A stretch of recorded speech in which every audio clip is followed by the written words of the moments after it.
ඉස්ලාම් රජ රැකියාව තමයි කරේ.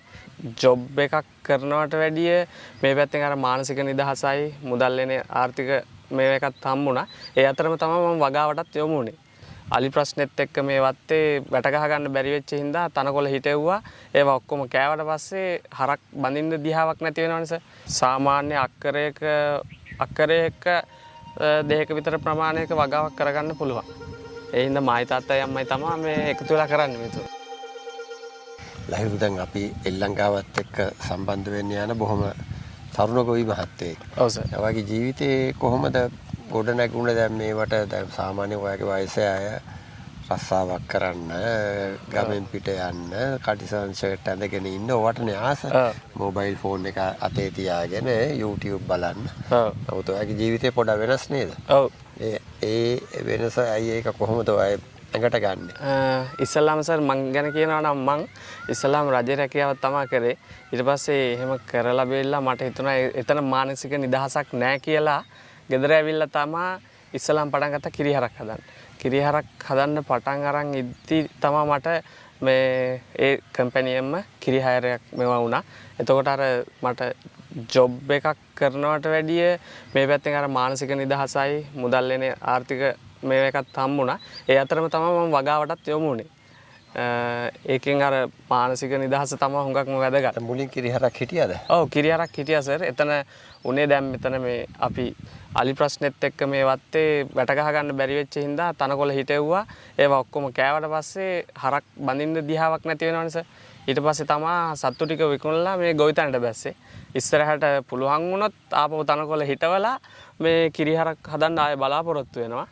ඊට අමතරව ගොවිතැන කරගෙන යනවා සර්. දැන් කරන්නේ මොකද්ද? කිරි එකතු කරන්නේ. කිරි එකතු කරලා අපි අරන් ගිහලා පොඩි ලොරියක් තියෙන්නේ. ඔව්. ඒකේ කිරි එකතු කරලා අරන් ගිහලා අපි මේ අර චිලින් සෙන්ටර් එකකට බාර දෙනවා. දැනට කරන්නේ. දැනට තියෙන ආදායම් මාර්ග මොනවද තියෙන්නේ? ඒක කරනවා. ඊට අමතරව මේ ගොවිතැනින් එන ආදායම් මාර්ග හම්බ වෙනවා.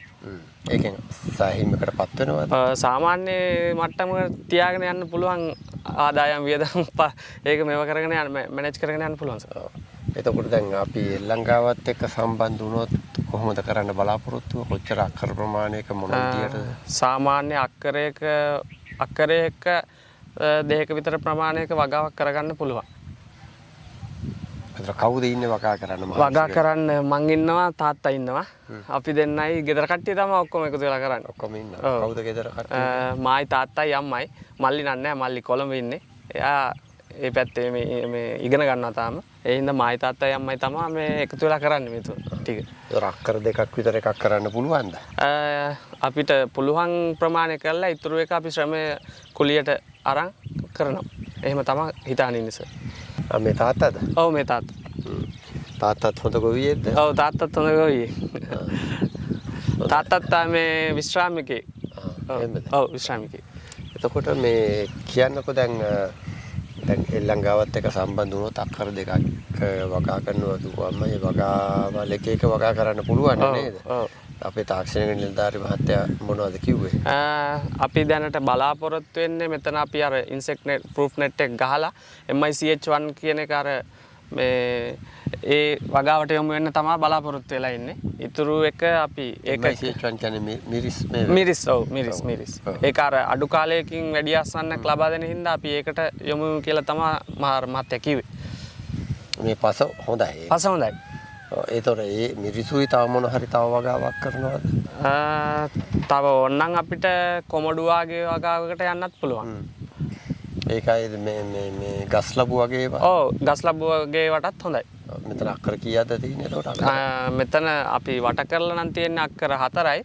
එතන එහා පැත්තේ තව අක්කර 5-6ක විතර ඉඩ ප්‍රමාණයක් තියෙනවා. ඕනනම් ඒකේ ලොකුවටම ගස් ලැබු වගාව කරන්නත් පුළුවන්. හැබැයි දැන් අතන අර කැලේ එහා පැත්තේ අලි ඉන්නෝනේ. ඔව්. මේ පැත්තේ මේ වැව තියෙනවා. වැව තියෙනවා. ඒතර අලි යනවනේ අනිවාර්යයෙන්ම ওই වැවටනේ. ඔව්. ඒතර ඒ වලින්ට යන අලි මංකඩ හදලාද තියෙන්නේ? අලි මාර්ගය ඇරලා තියෙන්නේ. අපිට එතකොට අර ඉතුරු කෑල්ලට අවශ්‍ය වෙන්නේ මේ අලි වැට ගහ ගන්න පමණයි. ඕකේ. ඒතර අලින්ට යන්න මාර්ගය පාරක් අරින්න ඕනේ එතන. අලින්ට යන පාරක් ඇරියේ නැත්තම් වෙන්නේ මේවට පනිනවනේ. ඔව්. ඒකට අපි මාර්ගයක් කරලා ඊටු ටික තමයි ප්‍රයෝජනෙට ගන්න. අක්කර කීයක් විතර 3ක් විතර වගේ පුළුවන්. පුළුවන්. අක්කර 3ක් විතර පුළුවන්. හොඳයි එහෙනම් අපි එකට එකතු වෙලා ගමනක් යමුකෝ. හරි සර්. ඒකටම තමයි ආවේ. හරි. Thank you sir.